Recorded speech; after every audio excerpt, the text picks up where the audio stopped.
You're listening to Your Purpose and Business podcast, where we connect you to possibilities. I'm your host, Raquel Walters, a two-time best-selling author, millennial speaker, corporate trainer, advocate, and clinical social worker at heart. Your Purpose and Business podcast will connect you with everyday successful people who will share their impactful stories, insights, challenges, failures, and triumphs on how they're navigating the working world, whether by climbing the 9-to-5 corporate ladder or starting, growing, and scaling their business. So grab your pen and notebook because you'll want to implement the nuggets and tools, strategies shared in every episode. Class is in session. Hi, everyone, and welcome to another episode of Your Purpose and Business podcast. I'm so honored and grateful that you're able to tune in with us today. I have a very, very special guest. Her name is Sashana Ranger. And to tell you a little bit about Sashana has a bachelor's degree of science in management studies from the University of the West Indies. She is an inbound sales consultant, Brian Tracy trained sales consultant, and senior sales and marketing representative. Business wise, Sashana is a certified makeup artist, hair and beauty enthusiast, wig maker, owner and curator of She's Elite Hair Company. Sashana's mission is to help women show up confidently to life. Sashana, I want to welcome you to Your Purpose and Business podcast today. It is an honor to have you on. Good evening, Raquel, and thanks for having me. Thank you. So Sashana, oh my gosh, you have a lot going on, a lot of experience. You studied management from the University of the West Indies. You're also a sales consultant and also trained under Brian Tracy. That is impressive. And so tell us a little bit about what led you into first trying to pursue or pursuing a bachelor's of science degree in management, and what sort of led you into the sales arena in corporate? All right, so I always knew that I wanted to become an entrepreneur. When I was a child, I always told my mother that I want to have my own chain of hotels. So that's why I went into the business field. I was never ever attracted to anything in the sciences or anything like that. So that's why I chose the business field. And I chose management studies because I actually wanted to do marketing, but decided to choose general just to be safe. Mm-hmm. Oh, nice. That's interesting. And so when you went to school and you graduated with your degree, what sort of led you, like what was that experience like? Because as you know, many of our listeners are either wanting to change career or they're fresh out of college and they're trying to find their first job or they want to transition jobs. Like kind of what strike or stroke your interest, I should say, in terms of going into the sales arena? It kind of chose me actually. Yeah. It chose me. I went to a shop to get credit because Yes. I came to Cayman on summer vacation. And I met this gentleman who asked me, where did I go to school? And having a conversation with him, he said, "You sound like an intelligent girl. Where did you go to school and all of that?" So I told him. He said, "Drop a resume off at my office." And that was that basically. I got lucky Oh. from there to be placed in sales. Right, right. And so let me ask you, because sales it sounds like sales kind of fell in your lap, so to speak. Um, how was that navigating the sales arena as far as, because I know that sales is always a tricky topic for many persons, even sales is a part of customer service, etc. But what was it like, if you could tell us, what was it like on your first few days, few weeks, few months in the job, um to the point where you started saying, okay, I feel more confident now or more competent? Because I know that a lot of people, including myself, I know when I navigated into the working world, after graduating college, my confidence was very, very low, and I felt like I was just all over the place trying to find my way, working. So, what was that like for you? Were there any experiences that helped to build you up, or were there any challenges at first? Just let us in a little bit. It was kind of an easy transition for me because all of my summer holidays I used to work. So that it wasn't a difficult switch for me. And it was always something that was people based. It Mm-hmm. was always something that was service based. So when it came on to having that as a full-time job, it was quite easy for me to transition. Mm-hmm. But Okay. the first couple of weeks though was a little bit terrifying because I was thrown in at a really busy time. Mm-hmm. But I proved myself that I was worthy, and it just blossomed from there. Yeah, and I love that you said you prove yourself that you are worthy, and just to kind of dive a little bit deeper, because I love to do that, because I can remember when I started working, and there was a lot of more experienced people working and older folks, and they thought that, okay, who's this girl coming in and whatever. And did you experience any sort of kind of backlash, or people not necessarily wanting to assist you or train you?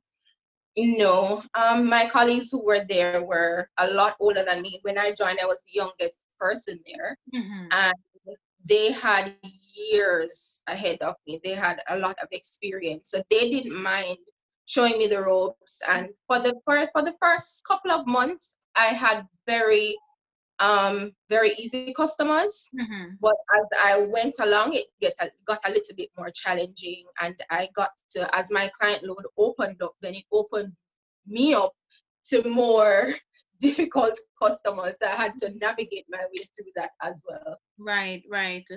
And you would allot that to getting the help from, the people or the Help from people you're working with, and also the willpower to just learn and finding your way, so to speak. Okay. If you could give me like one recipe that you think helped you during that time, if you can think back, and I know that's a few years back, what would you say to somebody that's entering the working world and not really sure how it is that they can fit in? As soon as I got home in the evenings, I'd go on YouTube and Mm-hmm. listen to, sales pitches. As much as I wasn't doing that at the time, just list checklists and all of that as to how to properly handle customer complaints, how Mm-hmm. to deal with customers, just from a wider aspect, different from what was being shown to me in the office. I chose to go and do my own research, so to speak. Oh no, that's important. So for many of the listeners out there, if it's you that you're navigating, whether it's you are leaving college or leaving a certification program and entering a new job, or you're trying to navigate or pivot into something else, then it's important that research as well, that will also serve you when you go on independently and do your own research and take notes in order to thrive. So I thank you for that, Sashana. I really wanted to just dive a little bit deeper, because I feel like once others can hear more from other people's experience and how it is that they were able to navigate corporate, I believe that it will help them also to do the same as well. It doesn't matter if they're young or old, right? Because we're all pivoting in some form, right? And so, shifting gears a little bit, I wanted to inquire from you. So, where did the whole business ideas come from then? Because I know sales has a lot to do with owning a business, but where did hair come from? The love of hair, the love of makeup, all things beauty. Tell us. Yeah. Okay, so at the age of 5, Yes. I found out at that point that I actually had a love affair with hair, Yeah. because all of my cousins had longer hair than me, and when they plait the hair, they could actually tie it onto their chin. Hmm. And mine didn't do that, and it annoyed me. So from about 5 years old, I've been fascinated with having long hair, and that grew up with me. Teenage years, hair was one of the only things that I was allowed free reign over as a teenager, because my mother was very strict, Hmm. very strict. So that was probably the only thing that she allowed me to do without interfering. I could get my hair braided when it's summer holidays, Easter holidays, go to the wholesale and buy weave and glue them in. So that was something that I was doing throughout my whole teenage life. When I got to college, it was the same thing. My sister, when she gave me my allowance, would say to me, "Look here, don't take my money and go buy my hair." And I still did it. Yeah. It was just a thing for me. I just loved it. So that's where the love for hair began. Now, how I began selling hair, Um, I was dating this guy, Jason, and we decided that summer we're going to take a vacation. Mm-hmm. So he said to me, I don't think we should use any of our salaries to put this. I said, okay, no problem. We'll find a way. So he gave me the money to say, if I know that if anybody can flip this, you can flip it. Mm-hmm. And that money was supposed to take us on vacation and do all of that. So I said to myself, if I'm going to take this money and flip it, I have to do something that I love. It Right. has to be centered around something that I love. Otherwise, it's just not going to work. I'm not going to make time for it. So I decided to start selling hair. And the reason why he had that confidence in me was the fact that he knew that I had a very entrepreneurial spirit. Mm-hmm. I always tell him when I was in high school, I had a thriving candy business Yeah. in fifth form. Wow. Thriving. So he had all faith and confidence that I could flip the money. And we did. We had a splendid vacation. We wrapped up the business, Mm-hmm. and then we had money to do whatever we wanted it to do that summer. And then I decided to wrap up the business probably a year later. And I decided that, you know what, the market is kind of changing right now. People are getting tired of synthetic hair, Mm-hmm. but they are not really open to the idea of paying so much for virgin hair because it was so expensive at that point. It was just entering the market. Mm-hmm. And I decided to just leave it and go back to it when the market opened, when people were more receptive to spending more money on virgin hair. But it so happens that I didn't. Yeah. I didn't. And 2013 through to probably about the end of 2015 was a very challenging time for me because I knew that there was something else that I was supposed to be doing. I'm capable of doing more. Mm. Um, I loved my 9 to 5, Yes. but I was unfulfilled at that time, not because I didn't like it, but because that is like, I feel like I have 50% more to give in something, in some area. Mm-hmm. So it was a battle for me those couple of years. I remember at one point applying to Mona School of Business to do my master's, and I got through with a $500,000 scholarship and then turned it down. So it was just what is it that I'm supposed to be doing? Yes. And then 2016, I had life hit me, Yeah. I had a life altering, like life changing experience, and it was very emotionally draining for me. And the only way that that manifested itself was to constantly be taking courses. And I decided at that point that I was going to show up differently and design the life for myself that I love. Mm. For fast track to 2020, here I am, Nice. making waves and helping women show up confidently to life. Yeah, I mean that's just amazing. You said a lot there. Yeah, So you flip this money. You started to buy here. You identify that if you're going to give this 100% of your time and effort, then you definitely want it to be something that you love. So that's where the passion lie. If you wanted to call it passion or the love of doing something that makes you happy, right? yeah, And then you did that for some time. Then you decided to sit out because you were watching the market. So yeah, for those who want to do business, listening on what Sashana is saying, watching the market, there's always market changes in terms of how business is. And then you decided that you were going to go back to do your master's, you're saying, right? Even got accepted, got a scholarship.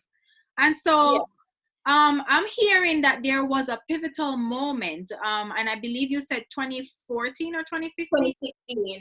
2016. But Sorry. between 2013 and the end of 2016, I Yes. had internal turmoil because I know there was something more that I was supposed to be doing. And what is that like? Because I can tell you what that's like for me, and I know you touched on it a little bit, but if you may, Sashana, dive a little bit deeper. I mean, you don't have to tell us specifically what happened, but at least explain the feelings, because I feel that, and per research, too many times, many of us are not happy with the jobs that we're in. Statistics shows that, and we're checked out. But a lot of people go to jobs just because of the paycheck, but they're just completely checked out. They feel unfulfilled, unappreciated, and they feel like they want to do more and they want to serve more. But there's sometimes some people are unsure how or what to do. So if you could just take us a little bit in, what was that like for you? That period. 2013 through to the end of 2016, I was doing a lot of research. I was thinking about doing my master's in Canada. I was thinking about, because as I tell you, I've always loved hair. So I was thinking about going to hair school full time. There was just a lot of stuff because I knew that although I was satisfied more or less with my job, Mm-hmm. that wasn't it for me. And I also wanted to pursue something that didn't require me to be sitting around a desk. That's another thing. Mm-hmm. So that was, yeah, that was a pivotal moment for me. And that it just kept, like, it was like, when you're torment, Yeah. if something keeps tormenting you, it Yeah. kept tormenting me Mm-hmm. until 2016 now, which I'm with all that I was dealing with, it Mm-hmm. just morphed me into something else. Right, right. And so you decided after going through all of that for a couple of years that, okay, this is what I wanted to do, which is what? Yeah. Which is help women show up confidently to life, impact women positively through their appearance. There's a feeling of accomplishment and joy when my clients tell me that I made them a wig and they wore it to their birthday function, they wore it to this event, and the compliments that they got just from the excitement from them sending me pictures and all of that. I find that to be very fulfilling. And from there, I'm like, yeah, I think this is it for me.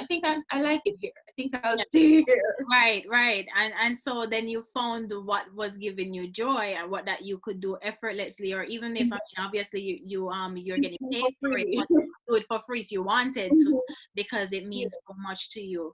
And so I just And wanted to bring it that. brings me so much peace when Yes. I'm doing it. Even now, while everything around me is chaotic, Hmm. that's what I'm doing. I'm making it. Yes, yes. And I'm sure that you are lighting up so many women when they put on that wig and they style it and everything. They feel so confident, they feel so unstoppable and courageous, and I'm sure that gives you so much fulfillment.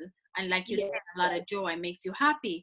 So thanks for sharing that, Sashana, because I feel like it was important for me to ask those questions, because oftentimes, like I said before, we're trying different things, and thank God that you are able to identify one thing, not to say that this will be the only business or the only thing, but you were able to identify one thing that brings you joy and lights you up and you can do with ease, you know um as far as contributing to serving others in that capacity, Right. right? Because that's the whole point. And so tell us, how were you able to build up your business, so to speak? Because I think that especially millennials nowadays, we're multi-passionate and we want to put our hands in different things. And a lot of us who are not only have a 9 to 5 job or have a side hustle or want to transition fully. For you, what was it like, if you may, as far as starting up She's Elite Hair Company, and were there any challenges that you face, if you would share a little bit with us? There were quite a few challenges. First off the bat, getting that website done was it was hell for me. Yes. Because I made the audacious move of not registering the business in Jamaica, the country of my birth and citizenship. Mm-hmm. As a measure of forward planning, I decided I'm not going to register the company there. And it threw the entire thing off as it relates to the requirements to set up the site on the back end. So that was a huge challenge for me. Um, to the point where I left it alone for a couple months and took off. I went to Canada because I needed a change of scenery. And Mm-hmm. that ended up in me getting quite a few business opportunities from there and solving the problem while I was there. So that was just a little bit of divine intervention on my part. Secondly, the whole perception of, that when you decide to start a business, fear and self-limiting beliefs start creeping in. Yes. Like, what if, what if this doesn't work out? What if this fails? And at that point, I said to myself, I have my 9 to 5, I can always fall back on. Mm-hmm. As long as that business is open, I have a place there of that, I'm sure. So, um, what's the worst that can happen? So I Mm-hmm. decided to give it my all. Mm-hmm. And the whole thing about that was a huge red. I wouldn't say it was a red flag, but it was something that I was conscious of. Was this whole thing of you having to be popular in order to get sales for your business, you being popular on social media as a way to be a magnet for sales. And that's not me. I'm not a popular girl. I'm almost a recluse. I'm quite the opposite. I'm not the life of the party. I do enjoy a good turn up, but Mm-hmm. I'm Yeah. that's not me. And this thing of oversharing as well to gain followers and to gain a reputation, it was not me. And so I struggled with that for a while. So Mm-hmm. I just decided that I am going to follow through and be my authentic self, Yes. and who I attract. Right. Right. And I'm so happy that you said that, because in this day and age where, likes are people are looking into that, I should say, the amount of social media followers you have. And so persons believe that they are not able to thrive in a business because they don't have X amount of followers or likes. And so Right. you were able to just show up and be yourself and attract the persons that you're supposed to attract, who love you for you and like you for you. Because of the end of the day, even though I know that your products are amazing, people like you and will buy from you because they trust you, right? So they have to like Right. you as a person first before they even support your brand. So I'm so happy that you said that. One interesting question though I wanted to ask you, and I know that the listeners may be thinking about this, is how were you able to infuse your sales background into like your marketing technique with your companies? Where I work is a small business, and it's Mhm. basically ground zero for that kind of thing, because we Mhm. serve so many other small businesses Yes. with their marketing challenges, and because it's print sales, with their own marketing challenges Mhm. and to simplify their own business process. So I was able to take all of that knowledge over into my business. Mhm. I would have already had a working experience of, what causes the customer to buy, what kind of service they prefer, how they like to be treated, how to, more or less an idea of, who to cater to and how to niche down and stuff like that. Right, So right. I was able to leverage it quite a bit. Right, right. I love that. And so not only do you have your hair company, but you also do makeup as well, which is a triple threat, especially, you'll forever be in demand. I mean, weddings, ceremonies, events, etc., parties, etc., you name it. And so how has that helped you to leverage even more to serve your customers or your clients? I don't do makeup full time now, but in terms of, when a customer buys something from me and they decide, oh, it's my birthday, I could also offer that as a complimentary service. They'll never forget me. They'll never forget the fact that I bought a wig to show up on my birthday and she gave me a mini makeover so that I could go and enjoy myself out with my friends. Right. As it relates to me, if I decide to take my own pictures, then that's something that I don't have to worry about. I don't necessarily have to call in a makeup artist unless my budget allows one and I feel to be extra. I can basically do it myself. Yes. So that has definitely been something that, although I don't practice full time, it has helped me tremendously. Yeah, and for those who are in business or trying to start up a business, having add-on services is so great and needed because you're able to customize your clients' customers' experience. So that's great that you even have that, even if you don't have it as a do it full time, but you have Yes. that as a service, which is great. And then I can always draw back on. Yeah. Right, exactly, exactly. So I mean, there's many gems that you've dropped throughout here. Sashana, I wanted to to you a little bit about, women in this era. The research shows that a lot of minority women are starting businesses in, especially in this new decade.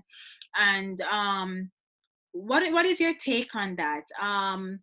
What do you think is driving, and not to put you on, um on show here, but I definitely wanted to, and I don't know why this question is coming up for me, but I'm gonna ask it and know that whatever is coming up is valid and it's needed.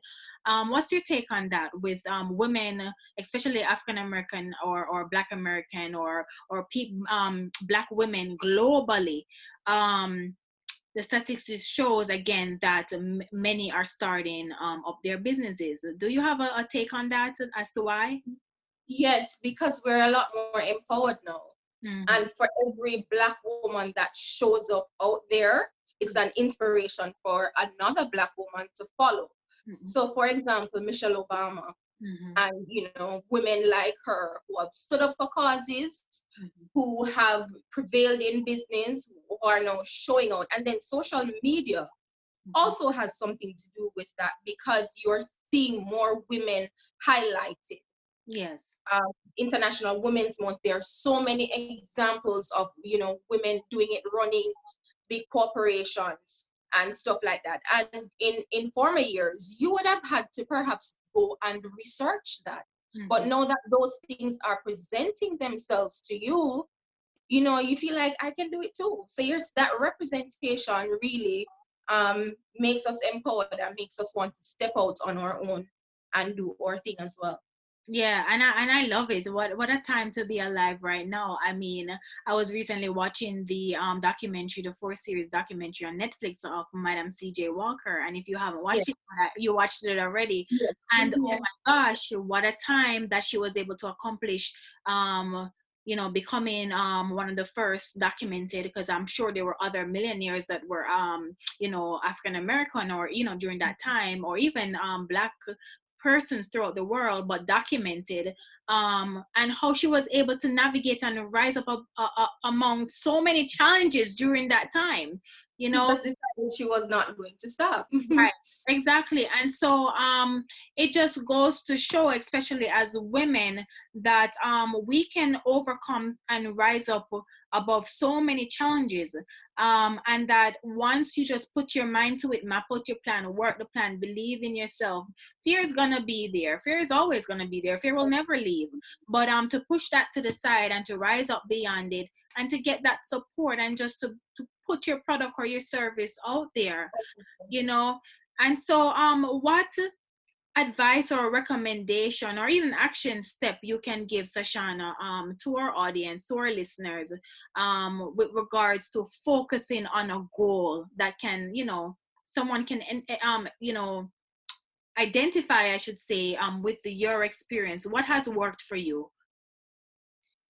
We spoke about this just now, and it would be leveraging your experience. Mm-hmm. Um, that worked for me tremendously, not just in the area of sales, but Mm-hmm. I work for a small company, and not much is hid from us. So, um, although I work in sales, I'm exposed to other functional areas. So I know how to solve a problem in the production department, even though I'm not in the production department. So stuff like that has just proved invaluable for me.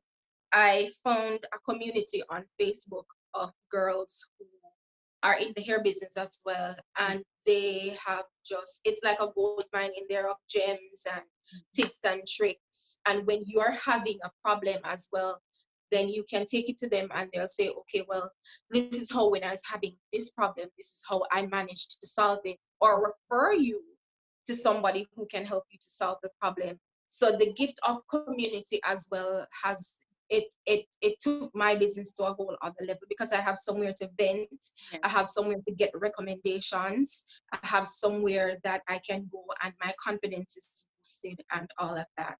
The third thing would be to get a mentor if you can. I actually met my mentor in Walmart on Ah, the day that I registered my company abroad. I met my mentor in Walmart. And he has just proven to be invaluable in terms of giving me business advice because he owns an insurance brokerage firm. So he has helped me quite a lot. yes, that's amazing, and that's great advice and gems right there. And I agree with everything you just said.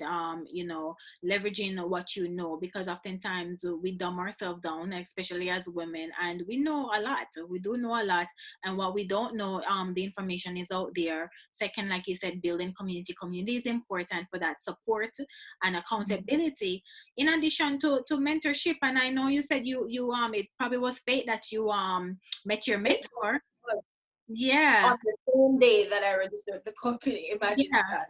And so I mean, that is awesome. And for those who either are, have a mentor that's willing to guide you, or want to pay for one, or I want you to, or you can pay for one, I want you to know that there is a wealth of free information out there as well. Mentors, you can have mentors from reading books, from listening to podcasts such as this one, from watching YouTube, from attending conferences. Mentors are all around us. So I just kind of wanted to add that in, because a lot of times people will use time or money, especially money, as a barrier.